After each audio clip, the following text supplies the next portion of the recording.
അമൽ, കേരളത്തിലെ കോൺഗ്രസിനെ സംബന്ധിച്ച് നല്ല ദിവസങ്ങളല്ല ഈ കടന്നു പോകുന്നത്. ആരും പ്രതീക്ഷിക്കാത്തത്രയും വലിയ ഭൂകമ്പങ്ങൾ ഉണ്ടായിരിക്കുന്നു. ഒടുവിൽ AK ആന്റണി കോൺഗ്രസിന് ജീവശ്വാസം തിരികെ നൽകുന്ന ഒരു ഇടപെടൽ നടത്തുമ്പോൾ സംസ്ഥാന നേതൃത്വം അതിനെ എങ്ങനെയാണ് ഉൾക്കൊള്ളുന്നത്? സംസ്ഥാന നേതൃത്വം ഉറപ്പിച്ചിരുന്നതാണ് കെ സുധാകരന് സീറ്റില്ല, കെ സുധാകരനെ അങ്ങ് പുറത്തു നിർത്താം എന്നുള്ളത് തന്നെ. പക്ഷേ AK ആന്റണിയുടെ ഇടപെടലുണ്ടാകുന്നു. കെ സുധാകരൻ വൈകാരികമായി പ്രതികരിക്കുമെന്ന കാര്യത്തിൽ സംശയമില്ലായിരുന്നു. 12 മണിക്കൊരു വാർത്താ സമ്മേളനം നടത്തിയാൽ അത് വരാനിരിക്കുന്ന നിയമസഭാ തെരഞ്ഞെടുപ്പിന്റെ ഒരുപക്ഷെ റിസൾട്ട് കൂടിയായി മാറുന്ന ഒരു വാർത്താ സമ്മേളനമായി പോയേനെ ഒരുപക്ഷെ. കാരണം മലബാർ മേഖലയിലടക്കം വലിയ ചലനങ്ങൾ ഉണ്ടാക്കാൻ കഴിയുന്ന ഒരു നേതാവാണ് കെ സുധാകരൻ എന്ന് AK ആന്റണിക്ക് നല്ല ബോധ്യമുണ്ട്. അതിന്റെ അടിസ്ഥാനത്തിലാണ് AK ആന്റണി വിഷയത്തിൽ കൃത്യമായി ഇടപെട്ടത്. അതോടൊപ്പം തന്നെ രമേശ് ചെന്നിത്തലയും ഇവിടെ മാത്രമല്ല എനിക്കങ്ങ് ഡൽഹിയിലുമുണ്ട് പിടി എന്ന് രമേശ് ചെന്നിത്തലയും തെളിയിക്കുകയാണ്. രമേശ് ചെന്നിത്തലയും വിഷയത്തിൽ കൃത്യമായി തന്നെ ഇടപെടുന്നു. ആ ഇടപെടലും ഫലം കാണുന്നു എന്നാണ് മനസ്സിലാക്കുന്നത്. സണ്ണി ജോസഫിന്റെ ഇടപെടലും ഈ വിഷയത്തിൽ ഉണ്ടായിട്ടുണ്ട്.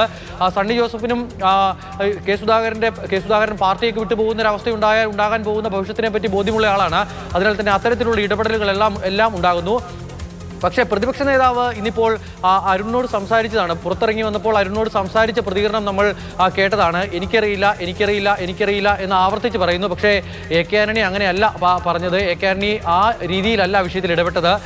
AK ആന്റണി ഇന്ന് പറഞ്ഞ് നമ്മളോട് മാധ്യമങ്ങളോട് പ്രതികരിച്ച് അകത്തേക്ക് മടങ്ങുമ്പോഴുള്ള ഒരു ബോഡി ലാംഗ്വേജ് ഉണ്ട്, നമുക്ക് മനസ്സിലാക്കാൻ കഴിയുന്നുണ്ട്. കെ സുധാകരനോട് അതേ ഭാഷയിൽ തന്നെ ആയിരിക്കണം AK ആന്റണി സംസാരിച്ചിരിക്കുന്നത്. ഈ എനിക്കറിയില്ല എന്ന് നിരന്തരമായി നമ്മൾ ഇതിനു മുൻപ് കേട്ടിട്ടുള്ളത് മുഖ്യമന്ത്രിയുടെ വാർത്താ സമ്മേളനത്തിലാണ്. എന്തെങ്കിലും വിവാദ വിഷയം മുഖ്യമന്ത്രിയോട് ചോദിക്കുമ്പോൾ മുഖ്യമന്ത്രി തുടർച്ചയായി ഇങ്ങനെ പറയും എനിക്കറിയില്ല എന്ന്. അപ്പോൾ അതിൻ്റെ ഒരു ഫീലാണ് എനിക്ക് ആ പ്രതികരണത്തിൽ നിന്നും മനസ്സിലായത്. ഇപ്പോഴെന്തായാലും കെ സുധാകരനെ ഒരു പരിധിവരെ അനുനയിപ്പിക്കാൻ നേതൃത്വത്തിന് കഴിഞ്ഞിട്ടുണ്ട് എന്ന് മനസ്സിലാക്കുന്നു. ഇനിയിപ്പോൾ പട്ടിക വരുമ്പോൾ ഈ ഒന്നും ഉറപ്പിച്ച് പറയാൻ കഴിയില്ല. കാരണം നമ്മൾ ഈ പറയുന്നത് പോലെ ഒന്നുമല്ല അവിടെ നടക്കുന്നത് എന്നുള്ളതാണ്. കാരണം ഒരു ഉറപ്പ് നേതാക്കളോട് സംസാരിക്കുമ്പോൾ ഏകദേശ ധാരണയായി എന്ന് പറയപ്പെടുന്ന സ്ഥലങ്ങളിൽ പോലും പിന്നീട് ട്വിസ്റ്റ് സംഭവിക്കുകയാണ്.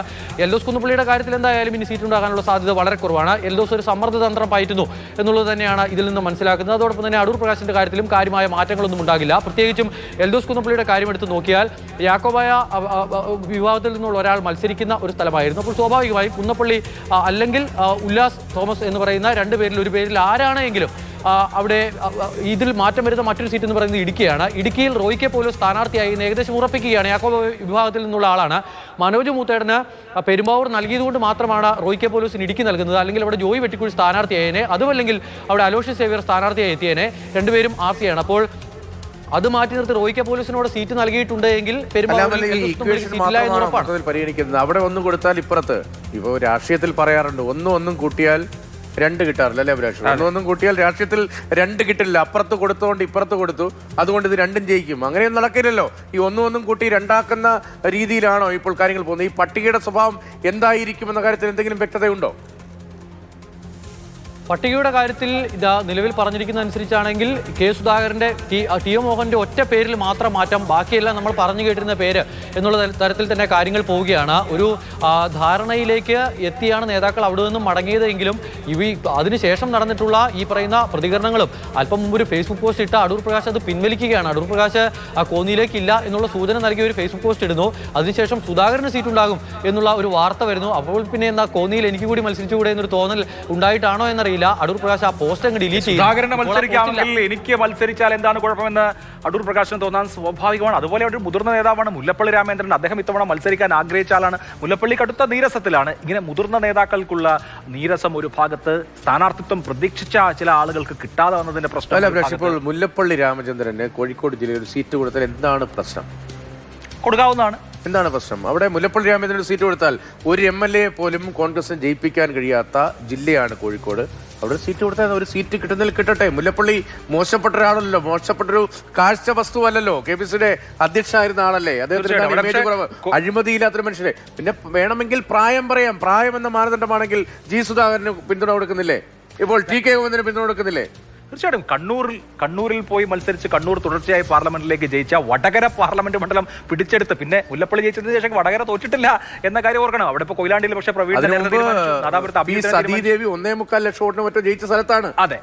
പിന്നെ മണ്ഡല പുനർനിർണ്ണയം ഒന്നും എന്നാൽ പോലും മുല്ലപ്പള്ളി 2009 വടകരയിൽ മത്സരിക്കുന്ന ഘട്ടത്തിൽ ആരെ വേണം സ്ഥാനാർത്ഥിയാവാൻ വടകരയിൽ സ്ഥാനാർത്ഥിയാവാൻ കോൺഗ്രസിൽ ആളില്ലാതിരുന്ന ഒരു കാലഘട്ടത്തിലാണ് മുല്ലപ്പള്ളി അവിടെ പോയി. മുല്ലപ്പള്ളി തന്നെ എന്നോട് വ്യക്തിപരമായും പറഞ്ഞിട്ടുണ്ട്. അന്ന് PK കുഞ്ഞാലിക്കുട്ടിയാണ് മുല്ലപ്പള്ളി അവിടെ വരണം, മത്സരിക്കണം, ആ സീറ്റ് നമുക്ക് പിടിക്കണം എന്ന് പറഞ്ഞത്. കുഞ്ഞാലിക്കുട്ടിയുടെ വാക്കിന്റെ അടിസ്ഥാനത്തിലാണ് ഞാൻ വരുന്നത്. എന്ന തീരുമാനം എടുത്തതെന്ന് അദ്ദേഹം പറഞ്ഞിട്ടുണ്ട്. അദ്ദേഹം പിന്നീട് വടകരയിലേക്ക് എത്തി. ഇപ്പോൾ ഈ സ്ഥാനാർത്ഥികളുടെ എൻട്രിയുമായി ബന്ധപ്പെട്ട് സമൂഹ മാധ്യമങ്ങളിൽ വലിയ തോതിലുള്ള പ്രചാരണമുണ്ടല്ലോ, ആൾക്കൂട്ടം, വലിയ സ്വീകരണം. അതിന്റെ തുടക്കം എവിടെയാണ്? അന്ന് മാതൃഭൂമി പത്രത്തിലേക്ക് ആ പടം അടിച്ചതിന്റെ മുൻപേജിൽ വടകരയിൽ ട്രെയിനിൽ മുല്ലപ്പള്ളി രാമചന്ദ്രൻ വന്നിറങ്ങുന്നു. ലോക്സഭാ തെരഞ്ഞെടുപ്പിൽ മത്സരിക്കാൻ CPM വെല്ലുവിളിച്ച് അവർ നൽകിയ സ്വീകരണമാണ് വലിയൊരു സ്വീകരണം. അതിനു മുമ്പുണ്ട് ചെറിയൻ ഫിലിപ്പ് പുതുപ്പള്ളിയിൽ പോകാൻ വേണ്ടി പോയപ്പോൾ. അങ്ങനെ 2 ചിത്രങ്ങളാണ് അത്തം സ്വീകരണത്തിന് ഇത്രമായി അന്നുള്ളത്. അന്ന് ഈ പറയുന്ന പോലെ റീൽസ് ഒന്നുമില്ലല്ലോ. റീൽസ് ഇല്ലാത്തിടത്ത് മുല്ലപ്പള്ളി വലിയ ആവേശം വടകരയിൽ ഉണ്ടാക്കിയിട്ടുണ്ട് എന്ന ചരിത്രം ഉൾപ്പെടെയുണ്ട്. തീർച്ചയായും CPM-ന്റെ കണ്ണൂർ കോട്ട പിടിച്ച് അവിടെ ദീർഘകാലം MP ആയിരുന്ന വടകര പിടിച്ചെടുത്ത മുല്ലപ്പള്ളി രാമചന്ദ്രൻ മത്സരിക്കാൻ തീർത്തും യോഗ്യനായിരുന്നു. പക്ഷേ പാർട്ടി നേതൃത്വം എന്തായാലും വേണ്ട, അഴിമതിയുടെ ഒരു ട്രാക്ക് റെക്കോർഡ് അദ്ദേഹത്തിന് ഇല്ല. സംശുദ്ധമായ രാഷ്ട്രീയ ജീവിതമാണ്. പക്ഷേ കെ സുധാകരൻ അങ്ങനെ തഴയാൻ സുധാകരൻ സമ്മതിച്ചില്ല. എനിക്ക് സീറ്റില്ലെങ്കിൽ പാർട്ടിയെ തന്നെ വലിച്ചിടുമെന്ന പ്രതിസന്ധി ഘട്ടത്തിൽ കെ സുധാകരന് സീറ്റ് കൊടുക്കാൻ കോൺഗ്രസ് പാർട്ടി നിർബന്ധിതമാകുമ്പോൾ കൈപ്പത്ത് ചിഹ്നത്തിൽ കണ്ണൂർ മണ്ഡലത്തിൽ കെ സുധാകരൻ മത്സരിക്കുമെന്ന് നമുക്ക് ഈ 12-16 ഉറപ്പിച്ച് പറയാം.